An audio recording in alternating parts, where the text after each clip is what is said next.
Hello and welcome, Dawi fans, to the next video in my series focusing on the dwarfs' time of woes.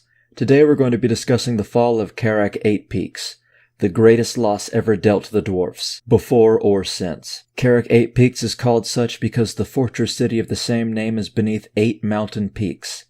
Carag Zilfin, Carag Yar, Carag Monar, Carag Ril, Carag Lun, Carag Rin, Carag Nar, and Kvin Weir.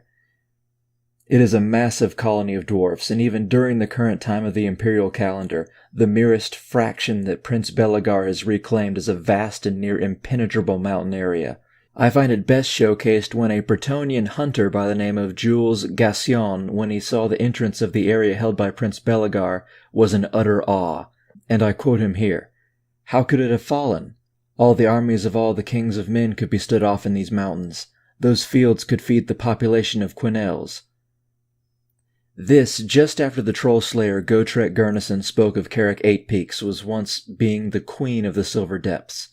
To note, their party was currently located at the pass to the eastern mountains, the peaks of Carag Zilfin, Carag Yar, Carag Monar, and Mount Silverhorn. The fall of Karak 8 Peaks is a conflict not only worthy to tell to gain an understanding of how the dwarfs are today, but the Skaven as well. The vile rat men, limitless in number and endless in cruelty, had never fought an opponent as tough, organized, and well-armed as the dwarfs.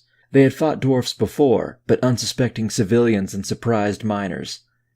Karak 8 Peaks would not fall swiftly or easily to any foe, even the Skaven hordes at the height of their numbers and power. The initial Skaven war parties that attacked 8 Peaks from below were utterly crushed. Despite a sea of enemies, the dwarf warriors and Gromrow gates held firm and didn't give an inch. Dwarf miners were tough enough, hard-muscled and grim, but dwarf ironbreakers?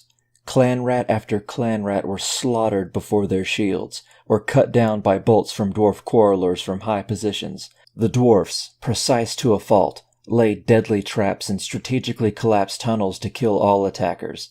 Every tunnel that led into dwarf halls were guarded and patrolled by ironbreakers.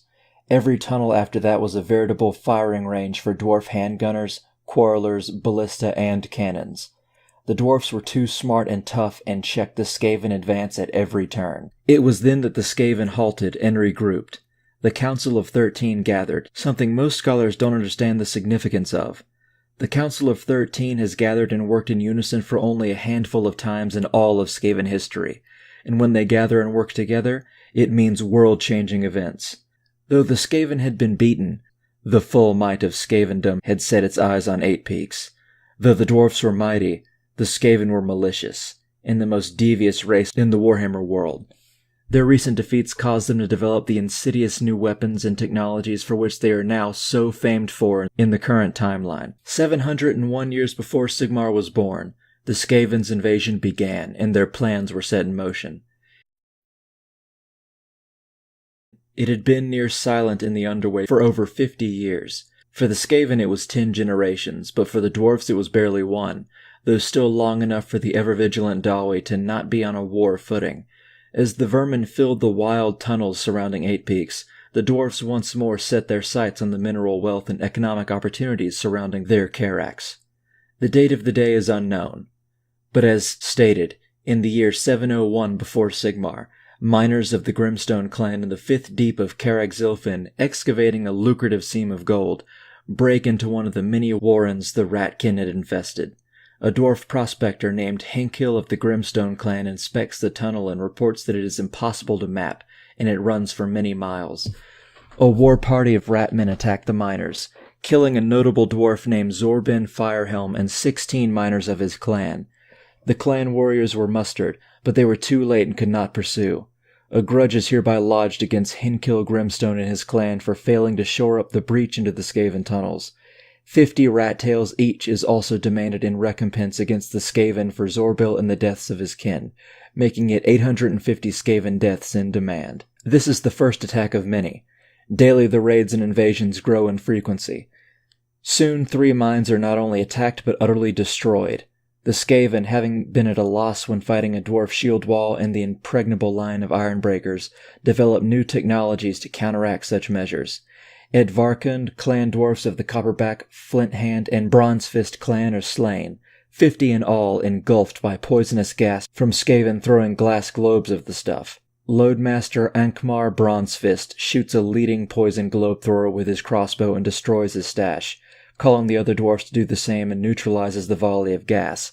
However, in their wake comes black-furred, larger Skaven wielding halberds and clad in heavy armor that clash with the dwarfs.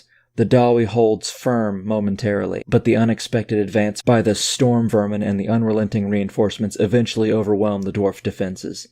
Loadmaster Ankmar Bronzefist calls for the sappers to collapse the mine while the dwarf quarrelers keep the Skaven at bay. The plan succeeds, but that is the fourth mine lost within an uncomfortably short amount of time. At Runkarn, warp fire throwers are used for the first time, flamethrowers that are fueled by warpstone, and they melt the very foundations of the mine. The subsequent collapse, as well as the flames, kill many of the Ironback clan, and those that survive the fires and the falling rock tell of what they saw before they die soon afterwards from the exposure of the warpstone. At Undkar, Skaven of Clan Eshin attack the dwarfs with poisoned blades, and retreat before retaliation can be meted out. Immediately after the attack, prospectors discover the very stuff of chaos located in the river beneath Undkar, and the Dawi soon discover many underground rivers contaminated in a similar way. Many of the dwarf fighters were weakened, already having consumed the stuff. Concerning the river beneath Undkar, blasting charges are set for a mile, and both the mine and the river are buried beneath thousands of tons of rock. 1,000 rat tails are demanded for the contamination of the river and the loss of the mine. Rikti Ironback of the Ironback clan takes the Slayer vow, being the last surviving member of his clan. He ventures into the Underway and is never heard of again. So ends the first conflict of the Fall of Eight Peaks, at least from the Skaven point of view. However, the vile ratmen were not the only opponents the dwarfs would have to face. The horn of the East Gate sounds, and an army of greenskins suddenly attack it through Death Pass. The East Gate is notable for not only being one of the main approaches into Carrick Eight Peaks, but it is also the very same gate King Belegar Ironhammer will retake for the dwarfs roughly 3,000 years later. With the main dwarf forces focused upon the Skaven below, the Grabi throw themselves upon the thin dwarf lines that hold the gate. Over 100 orcs and goblins are killed in the initial attack, but it leaves 21 dwarf warriors dead. King Lun hereby declares a grudge against the Grabi clans of the Snarling Sun and the Howling Moon for this offense. The attacks grow so frequent and fierce that King Lun orders his hammerers to enforce the guard of the East Gate, but the greenskin tide was overwhelming and the outer defenses fall. Ale stores, drinking halls, brew houses, and clan halls that have stood for ages are abandoned and ruined as the outer city is evacuated. As the greenskin horde advances, they bring to bear hundreds of war machines and a large band of trolls to haul rocks at the Citadel Keep. The keep is sturdy, as all dwarf work is, and it holds for a time, though it could not hold forever. Such was the barrage of missiles that even the poor aim of the trolls and orcs leveled a great destruction that ruined the bolt throwers and grudge throwers on the ramparts, and ruined much of the masonry. Thane Halkenhoff Stonebeard, Citadel Gatekeeper, is killed in the fighting and eaten by a troll as the dwarf wall is nearly taken. King Lun hereby declares a grudge against the troll and all of its foul kind. The assault on the inner curtain wall is relentless, as more and more orcs, goblins, and trolls gather in from the mountains to converge in the attack. The dwarfs hold far longer than the greenskins expect, but after a bloody siege, the king calls for a retreat. The Great Wall is simply too large of an area to defend with so few dwarfs to hold it. As the surviving defenders enter the keep, reports reach back that the Skaven attack from below intensifies. King Lun and his forces go below to aid the defenders at the Gate of Jewels. All routes to the lower deeps of the hold are sealed. As the Grabi bang at the gates above, skirmishes with the Ratmen are a daily occurrence for the dwarfs in the upper deeps. A large nest of Skaven north of Varkund is discovered by a methodical Ironbreaker patrol. Master Engineer Finnbold Finkson orders for explosive charges to be set, and his sappers are undetected as they do their work. Many Ratmen are killed. Several birthing chambers and a great many burrows are obliterated or crushed to death by falling rocks. It is a small victory for the Dawi, but a victory nonetheless. It is unfortunate what follows next. Even after having retreated, after a great many dwarf deaths and the loss of ground, surrounded on all sides, the Dawi remain defiant. The Skaven await in the depths and the Grabi hammer from above, but it was the very ground that gave way and betrayed them. Earthquakes suddenly ravaged the Karazankor, and Carrick 8 Peaks is torn asunder. Carrick Zilfin is overrun, the Ironbreakers unable to keep the defenses through the hundreds of broken walls and defenses. The Dawi are caught unawares, and though they are quick to reform their lines, the Skaven and Greenskin tide are too much. King Lun orders a fighting retreat. As Carrick Zilfin is lost, Carrick Yar also falls mysteriously. The few dwarfs that survive speak of an ancient evil that arose from the deep, awoken by the sundering of the earth. The reports sent to King Lun are so grim he orders the entire Carreg sealed via magical runes. Great rivers of magma flood Carreg Monar, consuming the mines, workshops, and forges. King Lun gets word from Carreg Draz and Carreg Azul that both Carreg Dran and Carreg Haraz have erupted. The dormant volcanoes, their lava flows normally directed, go out of control and utterly demolish the holds. What isn't destroyed becomes infested with Skavens and Greenskins. King Lun orders the 2 peaks abandoned until the enemies are driven out and the extent of the damage can be determined. Another grudge is set against the Grobby and the Skaven. Carragril is lost. The lower deeps are swept away with flood as orcs fill the upper halls. Carreg Lun is next to fall. As the earthquakes ravage the hold, a massive horde of trolls enter through the fissures and attack the unsuspecting Dawi. The Skaven that had already poisoned the wells attack from below, burning feast halls and hacking down what dwarfs they can. The dwarf warriors slay many, but are outnumbered and outflanked. Carreg Rin falls mysteriously, much like Carreg Yar. The word that reaches Kvin Weir, where King Lun is located, is that a monster has attacked the peak. A great beast, chunks of glowing rock hammered into its flesh, larger and more terrible than any troll of old, so ancient and deadly that no Dawi can stand against it. It's rumored the ancient monster was experimented on by the Skaven and set loose in the hold. Carragnar is overrun by a coordinated Skaven attack, spearheaded by their warpfire throwers, burning the already fighting dwarfs and Grobby, and the clan rats that ran ahead. At the citadel of 8 Peaks at Kvin Weir, where King Lun and the last of the dwarf army is mustered, they prepare their final defense. Skaven attack from the lower deeps and mines and quickly occupy them, attacking the barracks next. This just as the orcs, goblins, and trolls attack from above. Down below, the Skaven and Dawi clash at the barracks, but as expected, the dwarfs are pushed back. Chamber by chamber, the dwarfs are pushed back by the Skaven's monstrosities and warped weaponry, but the ratkin die by the dozens, and hundreds.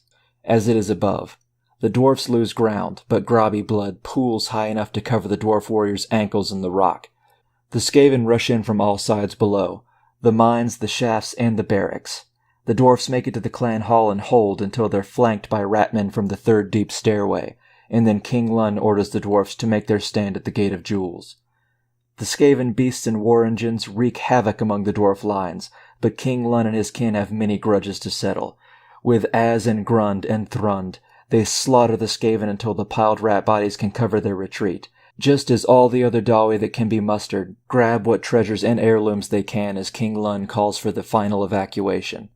Every vault has been sealed with runes. Every shrine and tomb of the ancestors are now locked behind wards, steel and stone. What dwarf women and children that have survived are now huddled to the center of the dwarf throng, clutching what goods they can as King Lun orders the Gate of Jewels to be opened. And as the light of the sun pours into the dwarf hold, the king realizes they are all that is left. The few dwarfs that had fought above are now in the halls of the ancestors. Nearly 100,000 dwarfs had lived in Carrick 8 Peaks at its height, but now only 1,000 step out of the deeps into the Valley of Greenskins. What happens next is written in the journal of the king himself. Kvin Weir has fallen, and with it goes the last hopes of 8 Peaks. From below, the ratkin have infested the lower deeps. Grimnir take their eyes. Above, the Grobby tribes gather. Their stench has become a palpable fog staining the very air of the king's hall. I can barely stand to breathe another breath of it. I beseech the forgiveness of Grungni, for we can no longer endure in this place of dark echoes and lost glories. This day I did muster all of the clans, even as our very walls were attacked by Grobby. As I beheld the dour expressions of my kin, I realized the debt and blood paid by the Dawi of 8 Peaks, in fighting for their hold. Scarcely 1,000 dwarfs remained. But proud were they still, clutching Az and Grund, ready for one last battle. So armed, the clans gathered in Skor and Sakton, a score being 20, and Sakton being 50. I did then declare the great gates of the upper citadel opened. In surged the Grobby, wailing and hooting. Dring Trom, that we should abandon the hold to such filth. Their foul ranks broke upon our shields, and the advance was ordered. Steadily, though the press of grobby bodies was great, did the last throng of Eight Peaks march from her hallowed halls. We gained the citadel courtyard quickly, and I wept as I slew, grobby blood bathing my beard in gore. Not for the grobby did I weep, but for those we leave behind us. The fighting was fiercest beyond the curtain wall, for here had most of the grobby tribes gathered. But with the way to Eight Peaks open, many lost the will to fight, and the ruins of the citadel was soon cleared. In the end, 74 clan brothers lay dead, their names etched in my own blood, a grudge debt for every one of them. Our path was southward to the hearthhold of noble Khazgar, king of Azul, a journey undertook with a heavy heart. 8 Peaks is fallen, the jewel of the Carrick Angkor is lost. Are these the last days of Vala Azrilungul? So ends the fall of Carrick 8 Peaks, but not the tale. The Dawi still have vengeance to wreak.